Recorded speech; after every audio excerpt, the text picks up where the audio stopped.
We're going to Utah for the Total Archery Challenge, and I wanted to make something specifically for that event.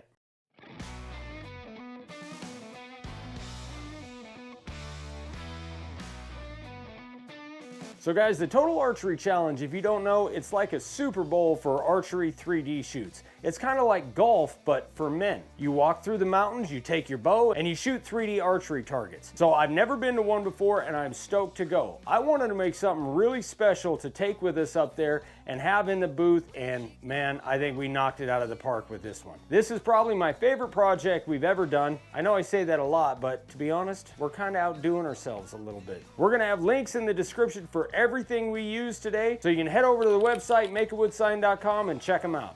Guys, I'm excited for you to see how this thing turned out. Let's get started.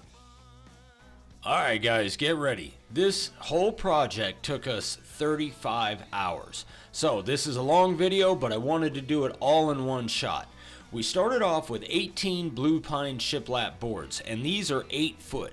So I cut them down to about 5'3", 5'4", somewhere around there. I wanted to leave plenty of room for scrap after the glue up to get this thing square and cut it exactly the size I wanted to. Once I got them cut down to length, then I ripped the shiplap off of both ends. Now normally I leave a little bit of a chamfer on one end just to give us some more width, but because this is going to be a glue up and we're actually cutting these down to 2-inch strips, I didn't worry about leaving that chamfer. So I netted about 5 3/4 of an inch on each one of these. Once I had the shiplap cut off, then I cut them all down to 2-inch strips. I cut it at 2 inches because I want this to be a nice thick table. Now once we had all of our strips cut, then we set them up, and we had to do this glue up in 3 parts. I made sure to mark the top of each board that I'm doing on the glue up, because when you're doing a glue up, especially in this situation, because the glue is drying so fast, it's easy to flip them the opposite way. So it's always a good idea to do a dry fit and make sure you mark what you're gonna do. That way when you're kind of in the heat of the moment, in the heat of battle, so to speak, you don't make any mistakes. So once we put this board together, I made sure that all of those marks are facing up, and that'll give me the grain I want. Now, after the glue up here, guys, we had to get an even fit between the 2 pieces. So this is one glue up, and then we did another one exactly like it. We cleaned all of this glue before it dried. That way it would make our sanding process a lot easier.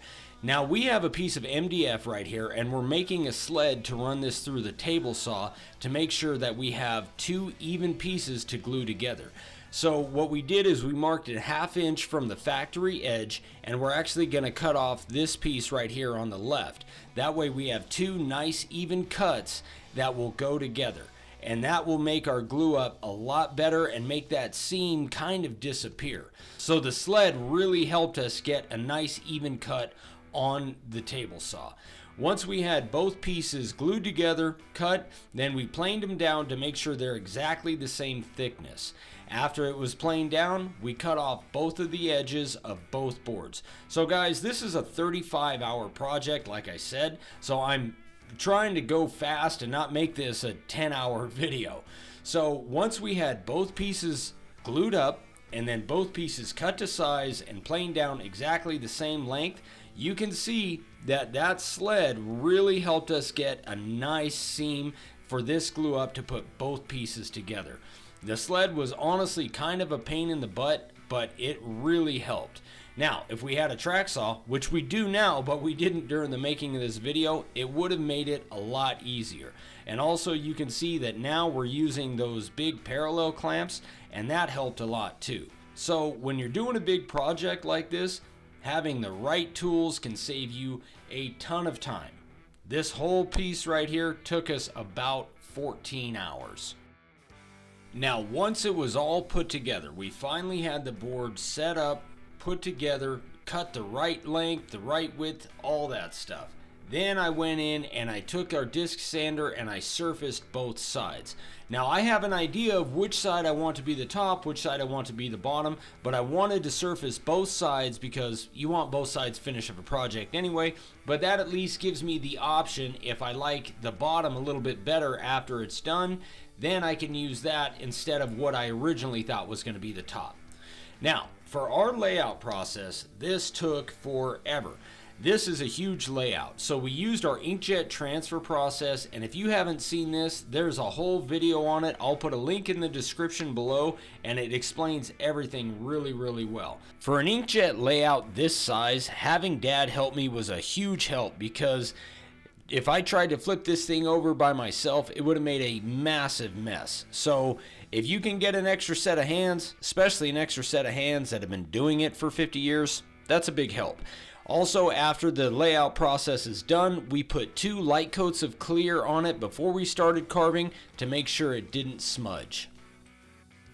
All right, guys, so we have this thing almost ready to go. The only thing I have left to do is I'm going to draw the border around the artwork and then a 1-inch border all around the board. So far, we have 14 hours in this project. And again, our milling operation needs a little bit of reworking to make it a little more efficient. But this is where we're at right now. So I'm going to draw the borders and then we're going to start carving. One thing to keep in mind when you're doing something, guys, is don't get so stuck on exactly how you have it planned out that you're not willing to kind of bend and move with the situations that present itself. We had an original idea of how to carve this, and throughout the layout process, throughout pretty much all the processes, it changed several times. So you can see, like right here, I'm actually drawing a border because I was going to do something a little bit different. We were going to leave like a 4-inch border all the way around this. And then somewhere along the line, I honestly don't even know when it was, that changed. So be open to changing your ideas as you go along. Now the first bit we use is actually the carving liner. What you're seeing here is the profile bit. We use the carving liner to do all of the small little intricate details like on the bow hunter aspect of it. But somewhere along the line, I lost all that footage. So I just want to let you guys know that it's always a good idea to do your smallest and most difficult lines first, which is what we did, but I can't show it to you because that footage is gone. Now we're using the profile bit at 3/16 of an inch deep. And this is where we go around and we get the outline of everything. Now there's a lot of areas in here that are just really small and have sharp points and all that stuff. So I made sure to really take my time. And another thing, guys, is keep a copy of the artwork itself. That way you have an idea. If you get kind of mixed up during the carving process, you can look at the artwork as a reference. So like the bowstrings right here and the bow cam, there's a lot of really small details, and I had to look at that piece of paper several times just to make sure I was cutting the right things, making sure that I wasn't messing anything up as I go along. When you have a big project like this, it's really easy to kind of not see the forest for the trees, so to speak, and carve something that you're not supposed to carve, which actually I ended up doing. I carved one little line that wasn't supposed to be there, but nobody will ever notice it. And I was a little nervous at first, but even Dad said, son, I can't tell. I couldn't tell when you carved it. So I'm not too worried about it. This sort of artwork is why it's so important to double check everything and go over it with kind of a fine-tooth comb before you start carving. Because when you're in the middle of it, it's really easy for everything to get kind of bundled in together and to lose track of exactly what you're doing. So you want to be able to trust your artwork. You want to be able to trust all the steps you've taken up to this point. That way, as you're carving, you know, like, okay, this is an outset piece. Even though you're not sure exactly what it is as you're carving, just do it the way that the artwork shows. And if you've double checked everything, it's going to turn out right. There's no other way for it to be. Now that I have the initial carving done, all the profile and outline is knocked out and done. What I did is I took my profile bit and I dropped it down to 1/4 of an inch deep, and I went around everything again. And I did this because I'm going to have to go in there with a few different bits and carve out everything else that's not black. So this is going to give me a lot more room because I'm going to be using some pretty big bits. I'm going to be using the 3/8 90 and also the 1/4 inch spiral upcut bit. So having some extra room in there, especially in the small areas, is really going to help me out a lot because there's a lot of carving to do.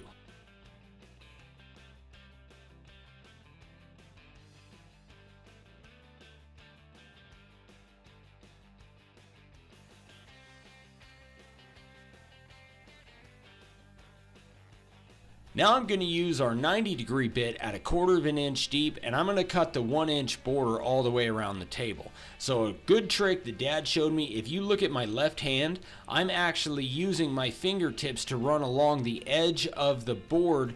That way it helps me keep a straight line. Now we could have used a jig on the router to get this straight line, and it would have gone a lot faster. But that's not really freehand carving, and it's kind of cheating in our opinion. But hey, you do you, whatever you want to do. For us, we say that this is all freehand carved, so in order to actually stay true to that statement, we're doing it all freehand. And really, it's not that hard. The 90 degree is pretty easy to keep a nice straight line, and this is all going to be carved away, so I didn't have to worry about getting a smaller line and using the profile bit. Now, once that's all done, then the sawdust making starts. I'm using our 1/4 inch spiral upcut at 1/4 of an inch deep, and I'm going to take out everything inside that border and around the outset carving. So the main reason we're doing this is to give ourselves some good depth in the carving itself. We could have just used the 90-degree bit and gone in and given it the texture, but we really wanted some good depth on this. So we're going to take everything down to 1/4 of an inch deep and then go in and give our texture. Now, a lot of people like the flat background. I'm not a huge fan of it, especially because if there's any variation in the board itself, you're going to have all kinds of lines and you're going to have all kinds of variations in the carving, so you're going to have to go in and sand. Plus, for me, I like the texture better. So we took that bit and we brought everything down to 1/4 of an inch deep, and then we're going to go in and give it that really rough looking texture.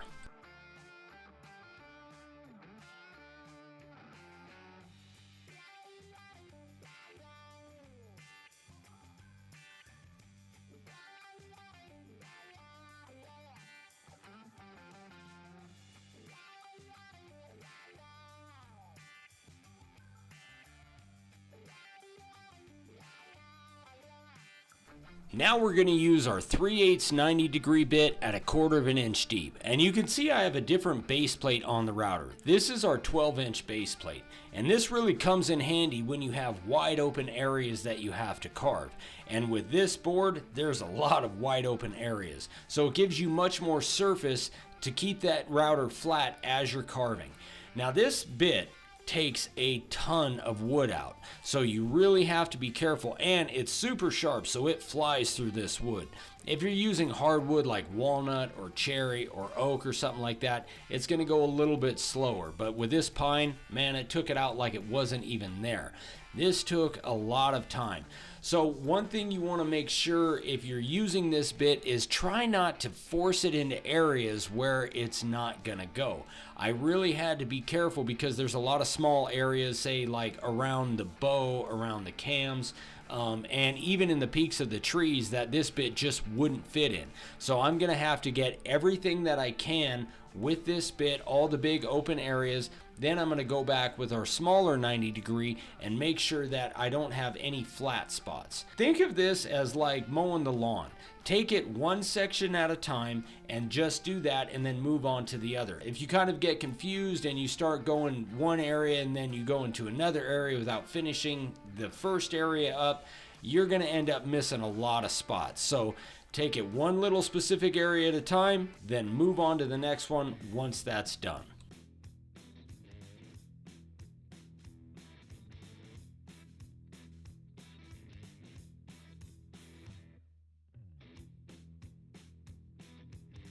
Now that all the big carving is done, I have to go back in and get these small spots that I couldn't fit that 3/8 90 degree bit in. So you can see like there's some flat spots, there's some high spots. I got to go in and really make sure that I get every one of these, because when you have a lot of texture and then you have some flat areas, it's gonna stick out like a sore thumb. So me and Dad both double checked this thing and made sure that we got all of the flat areas, all of the high spots, and we took our 1/4 inch 90 degree bit and went in and made those textured just like the rest of it. And it actually flowed pretty seamlessly. You can't really tell once it's all said and done what was done with each bit because it had the same texture. Once all the carving was done, I used our disc sander with an 80 grit disc to get everything nice and flat and take all of the leftover residue of the ink from our transfer process off. Now, we used an 80 grit instead of a 60 because this is pine and it will take it off really fast. So I got pretty much everything done. Then I went back with the random orbital and a 120 disc to make sure everything had a nice smooth finish and get it ready for the clear.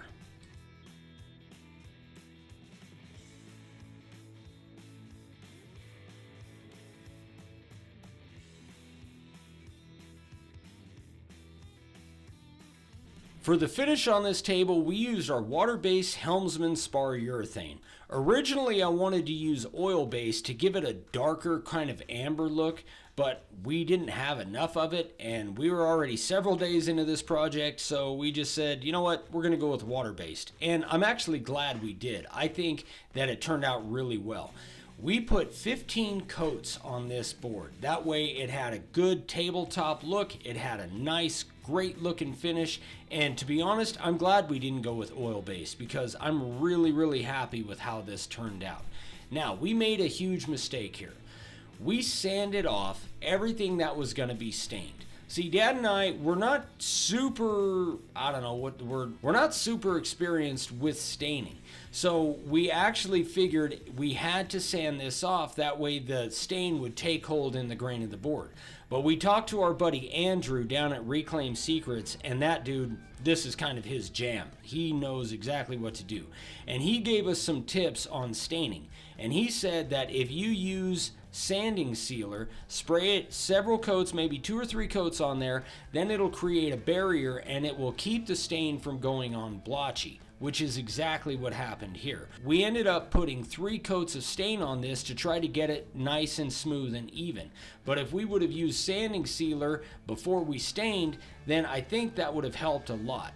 So our whole staining process, it needs some refinement, and we're gonna work on it. We're gonna experiment with some stuff, and we're gonna keep you guys up to date on how we change that and how it affects and helps the entire staining process.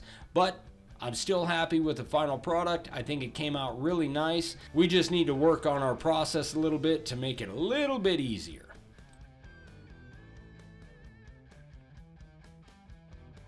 Once the whole staining process was finally done, we put 5 more coats of finish on, and we made sure to sand with 220 grit sandpaper in between each finish. Don't forget that the finish is going to raise the grain on your wood, and it's going to give it kind of a rough look. So you want to make sure to do a nice, even, light sand in between each final coat of your finish.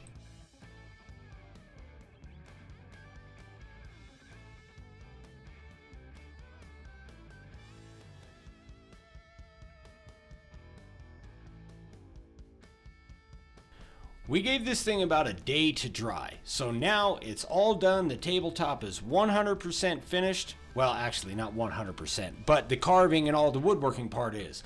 So now we're gonna put the legs on. Now this is a different set of legs. We got these on Amazon for like, I think 75 or 80 bucks, and they're pretty cool. And honestly, they're really stout. So what Dad did is he put the base of the legs on there and he measured to make sure it was nice and even. And we're doing something a little bit different. Instead of just mounting the legs to the table, we want people to be able to take them off for transportation, all that stuff. So Dad got it exactly where he wanted, and he drilled small pilot holes. Then he took a larger drill bit and he made sure to put tape on the drill bit to check his depth, and he redid each one of those holes because we're going to put inserts in there. The inserts are pretty easy to put in, but they can also be kind of a pain too if you put them in at a wrong angle. So these are little 1/4 inch inserts, and Dad put some wood glue on there, and you use an Allen screw to sink them down to the same depth as the board itself, so it's nice and flat. So make sure that if you're doing something like this, you really got to keep those things as vertical as possible. I know there's different jigs and stuff that you can do to make sure they go in, but we didn't have any of those, so we eyeballed it, and it actually turned out pretty good.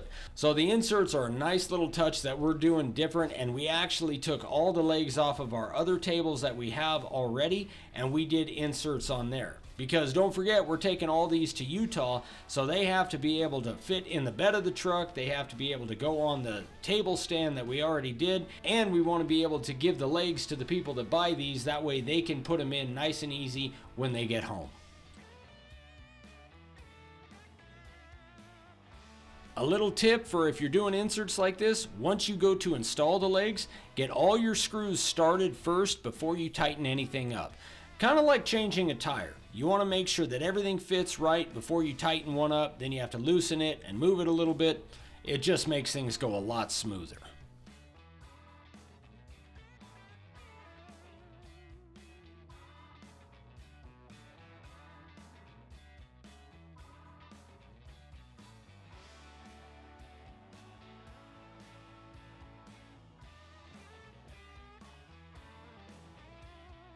One of the most difficult things that we found about building these tables is finding a way to hold the glass on there. Something that makes it nice and secure but also really looks good without taking away from the look of the table. So we're using this 2-inch aluminum angle, and what we're going to do is we're going to cut it the exact right length to make sure that it goes from the bottom of the table to the top of the glass without sticking out. Because this is metal, it can be sharp, and we don't want to make a safety hazard for anybody. So we cut these pieces, and then I buffed them with a wire wheel, and then I drilled a hole in the center of each one. That way we can screw them onto the corner of the table. Now, the aluminum, I don't think it would have looked good. It might have, but I'm not sure. So I decided just to paint it black. So I put, I think, 3 coats of the black primer on each one of these, and then I also put a few coats of our clear spray on there to make sure that like you don't get fingerprints in it and that it doesn't chip off as it's being used over the years.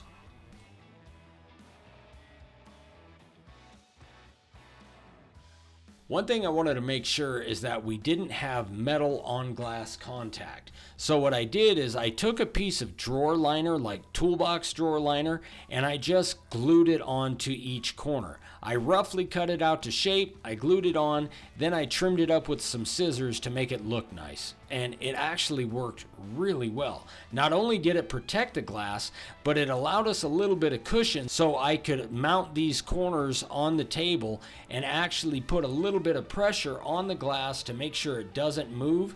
And man, I'm pretty happy. I think we're going to do this again because it worked out really well and it looked really nice. Make sure if you're doing something like this, do not use a drill or a screw gun or whatever you want to call it. Do it by hand. I drilled my little pilot hole to make sure it was the right size, and then I did it by hand with a screwdriver. That way I was sure, first of all, that I didn't strip out the screw. Second of all, that I didn't slip off of the screw and damage that corner.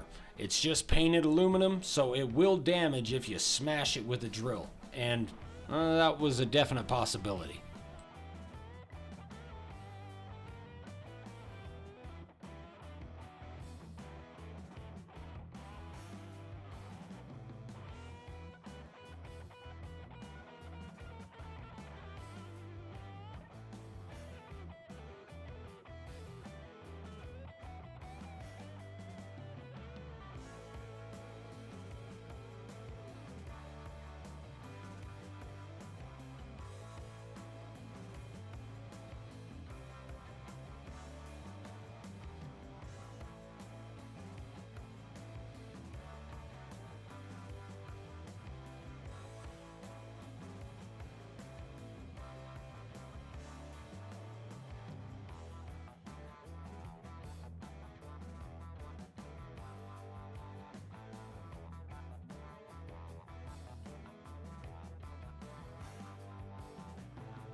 Dude, this thing is awesome. There's some imperfections in it, but I think that's kind of what gives it the handmade appeal, right? We don't have any CNCs, we don't have any CNC flattening machines. We did this all with hand power tools, and man, I'm pretty stoked about it. So total, we have right around 35 man hours in this table. And to be honest, if we had some different tools for the milling, a track saw and stuff, then it probably would have taken some of that time off. But it was worth it. So guys, I hope you enjoyed this. I hope you like it. If you're around the Utah area in mid-July, come up and see us and bring your bow. All right, guys, we'll see you on the next one. Bye.